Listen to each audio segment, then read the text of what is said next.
One of the biggest names in food is coming to the Lone Star State. For the first time ever, Texas restaurants, including some of the best in H-Town, will have culinary bragging rights.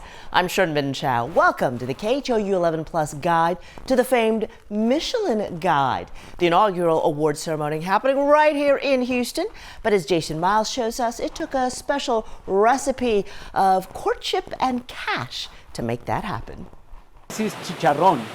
So my favorite taco is taco de chicharrón con guacamole. Chef Hugo Ortega's American dream was crafted in the kitchen. El asado es una técnica importantísima en la cocina mexicana. And now includes 5 of Houston's top restaurants, including Urbe. I left my country in 1984 and I never looked back. The James Beard Best Chef winner is among those praising the arrival of the esteemed Michelin Guide, which will soon rate restaurants in Texas for the first time using its 1, 2, and 3-star system based on anonymous critiques, something the French tire company launched more than a century ago to encourage car travel and, accordingly, the need for tires. It's an important award. It's an international award. An award Ortega thinks might expose Houston's culinary scene to an even greater audience. We are the more diversified city in the country with so many strong cuisines. The main ingredient in getting the Michelin Guide here was money, with Houston, Dallas, Fort Worth, San Antonio, and Austin all chipping in a combined $2.7 million over the next 3 years, along with the state's travel office. To be able to have the Michelin Guide launch in the state of Texas and here in Houston has been a long time coming. Michael Heckman is president and CEO of Houston First Corporation, the city's destination marketing organization. Particularly to be the international city that Houston is, and the Michelin Guide is in Chicago, it's in New York, it's in LA. For it not to be here, it's like conspicuously absent as to why we wouldn't have it. So we felt very strongly about being able to bring it here to Houston.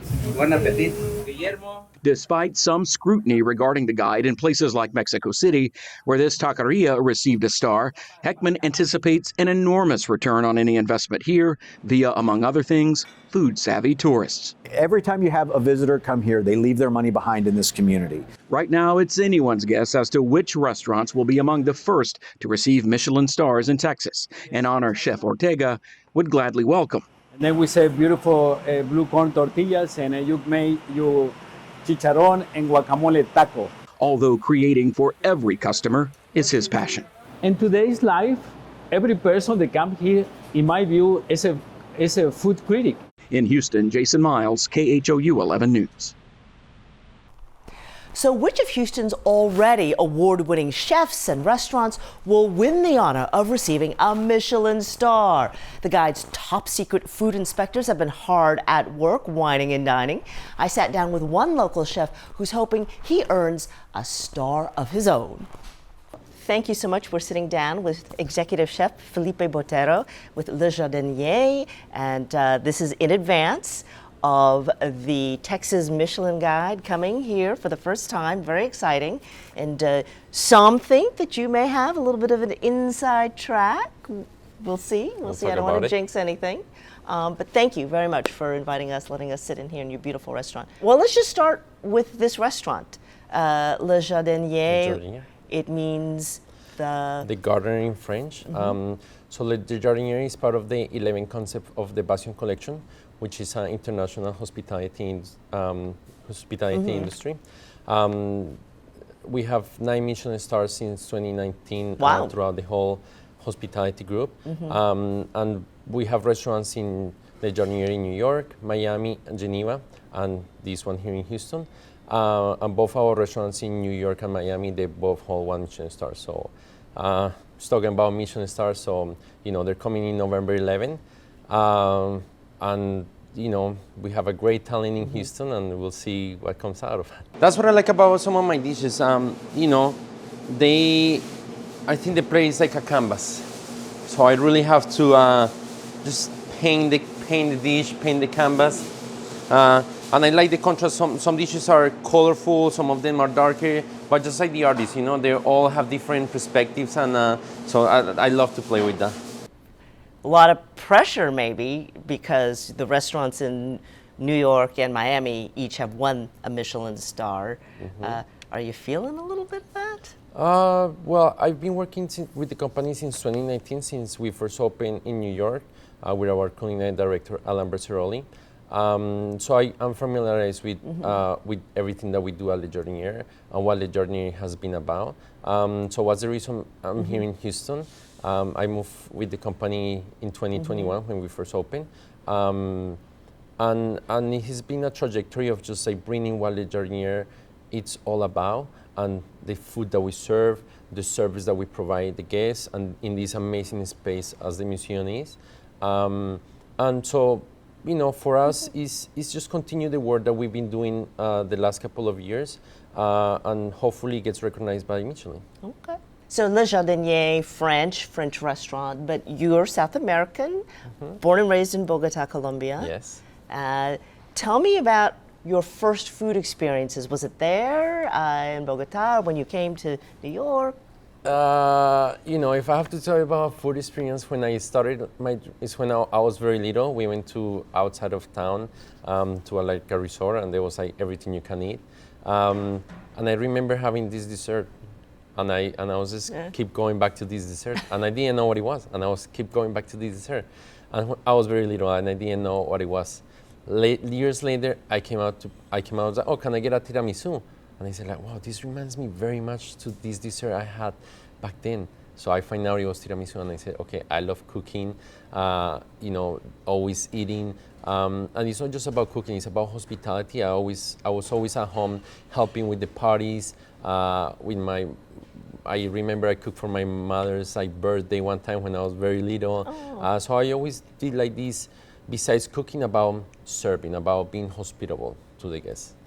Yeah, that's that old line, I suppose, that food is love, right? An expression of yourself, truly giving something of yourself to an individual. Yeah, so that's what we try to do every single time on my plate. So, you know, after Colombia, I moved to New York to study English, to do the whole ESL, and then I went dive into cooking. Back then it was very famous. It was like the food scene was coming out more about like Per Se, Thomas Keller, Danielle, Michelin. I think went to New York in 2000 something. So I was really in the scope of that, and it really started from there, trying to put myself out there. I said like, okay, I wanna be there. I wanna be one of these chefs. I wanna cook, and I wanna make amazing food, and give to the community something special. So working with the Chef Alain in the Michelin Star restaurants there, is there a difference in the discipline, in the attention to detail than maybe a more typical or average restaurant? I think I wouldn't say it's like more different or more disciplined or very different. It's something that we aim to do, to work with great ingredients. So if we start working with great ingredients, the outcome, we don't have to do so many things to have an amazing product. That's the first thing. And then it's all about crafting. You know, Chef Alain, if I learned something from Chef Alain, it's like love the food, make it beautiful, make it taste good. So it's not so like hard work. It's just the love that we put into it, and sometimes we put a lot of work into it that it gets heated in the kitchen, but nothing that we don't do with love. Well, okay. So that leads me to my next thought, is these chef movies have been real popular lately. You know, there's Burnt, there's The Bear, The Chef's Table, or For Grace, I guess. So these various movies, and they portray, you know, these really dramatic kitchen scenes, a lot of energy, big personalities, you know, plates flying. Do you see any of those? Do you feel like it is somewhat accurate, completely, not at all? I mean, there is, you know, it's television, they make it a little bit more dramatic, but there is some resemblances there.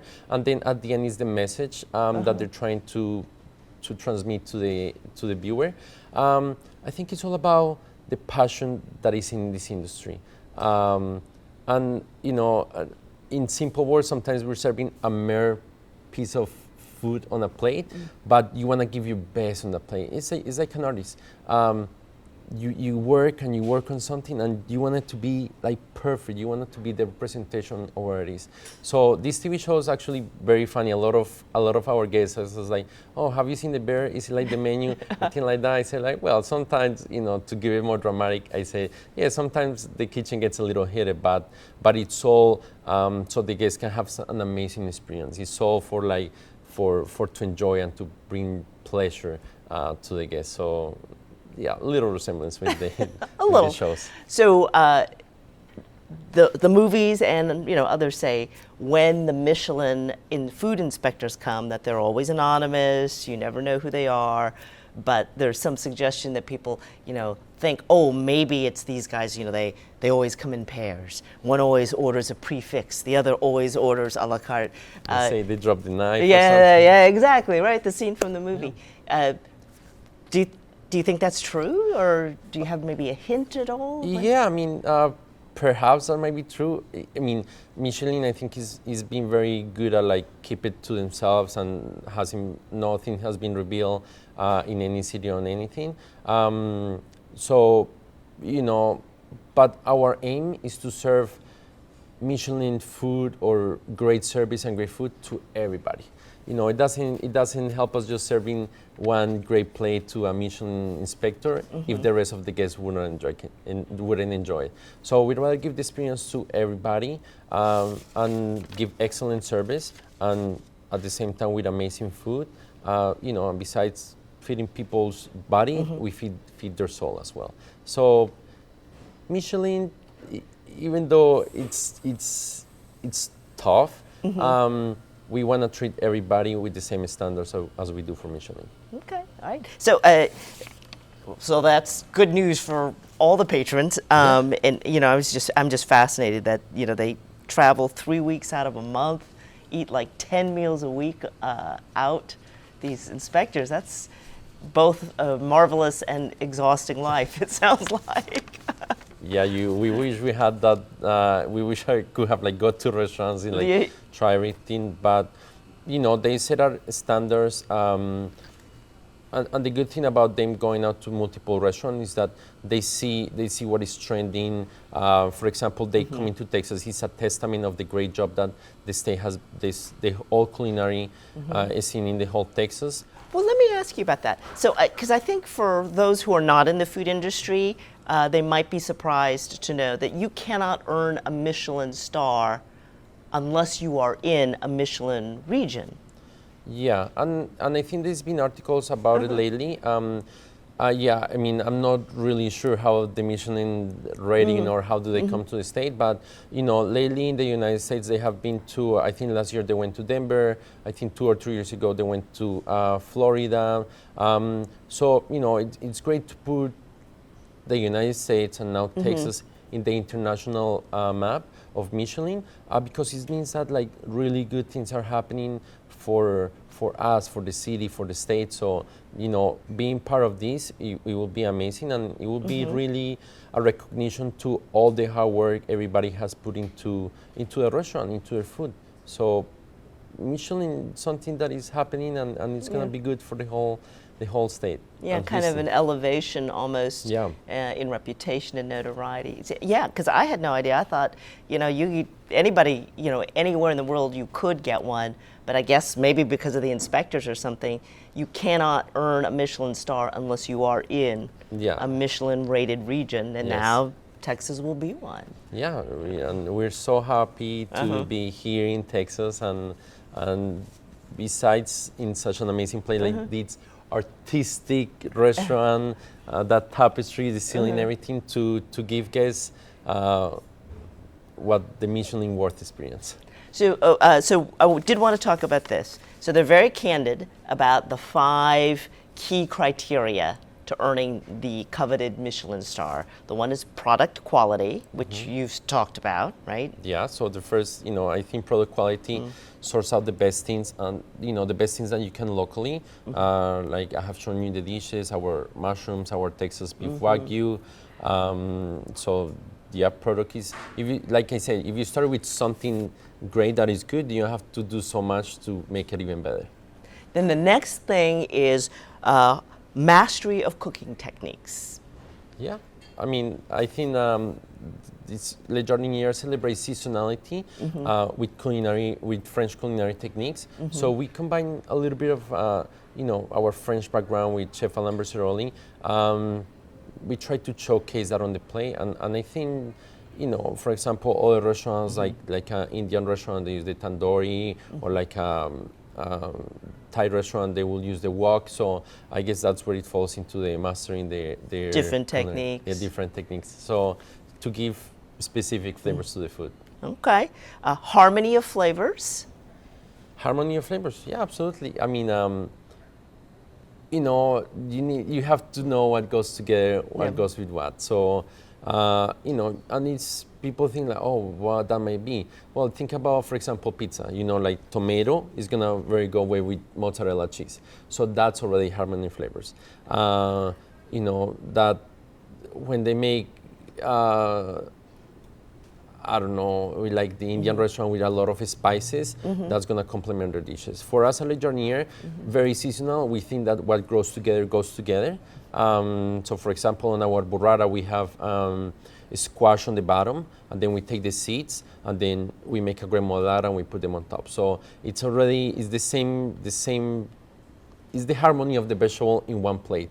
The cheese, the apples. Yeah, cheese, the apples. Squash. Yeah, so that's the harmony flavors. The 5 flavors: sweet, salty, bitter, and the last one, which is the most important, umami flavor. That is like tells you like, oh, I want more of this. Yeah, so that's the harmony. When people eat at home and they keep eating, like that's the harmony flavor. So this is so good, I can't stop eating. And the personality of the chef as reflected in the cuisine. So what's your personality and how are you reflecting it? Yeah, I mean, wow, that's a really tough one. But I'm from Latin America. We have a dish on the menu that is yuca crusted cat. So it has a French culinary technique, which is the crust on the fish. But then we put yuca, which is a root vegetable from South America. And it's been very popular, so I try to sneak in there my Latin flavors. For example, with the yuca on the summer, we had chimichurri with the steak. So it's the input that we put, or things that I really like. Oh my God, I think this would go really great with the food. And I think if I enjoy it and if I get good feedback, then people will enjoy it. So you always try to showcase what your roots are. If there was one word to describe your personality that you think, that might be reflected in your food, any thoughts about that? Like spicy, sweet, I don't know, savory? You know what? As I want the food to be approachable and comfortable to the people.